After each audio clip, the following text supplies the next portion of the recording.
Huwag kang tumaya sa loto kung sa palagay mo, si PCSO lang din ang nananalo. Magandang araw, ako po si Nathan Banaria, aspiring content creator. Gaano nga ba kalaki ang tsansa mong manalo sa loto?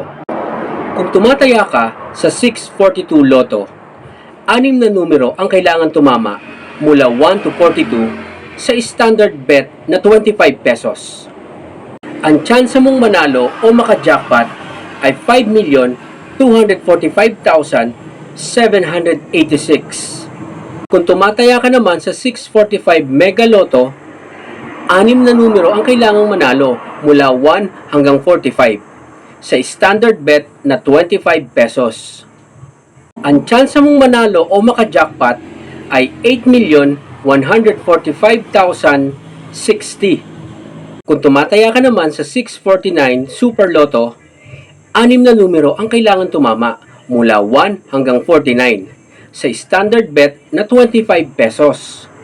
Ang tsansa mong manalo o maka-jackpot ay 13,983,816. Kung tumataya ka naman sa Grand Lotto 655, 6 na numero ang kailangang manalo mula 1 hanggang 55 sa standard bet na 25 pesos. Ang tsansa mong manalo o maka-jackpot ay 28,989,675. Kung tumataya ka naman sa Ultra Lotto 658, 6 na numero ang kailangang manalo mula 1 hanggang 58 sa standard bet na 25 pesos.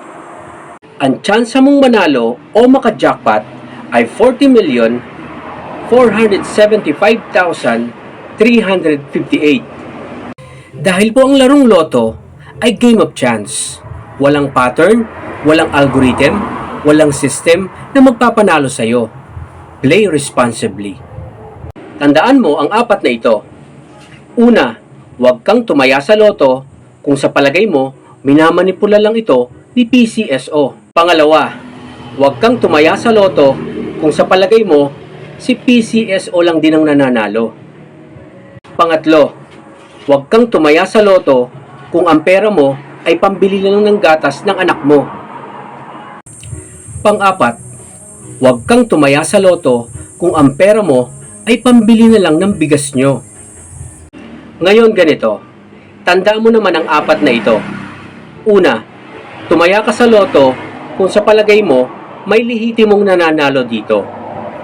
Pangalawa, tumaya ka sa loto dahil naniniwala kang mananalo ka dito kasi hodang napakaliit ng tsansa mong manalo sa larong ito. Pangatlo, tumaya ka sa loto pag may sobrang budget ka.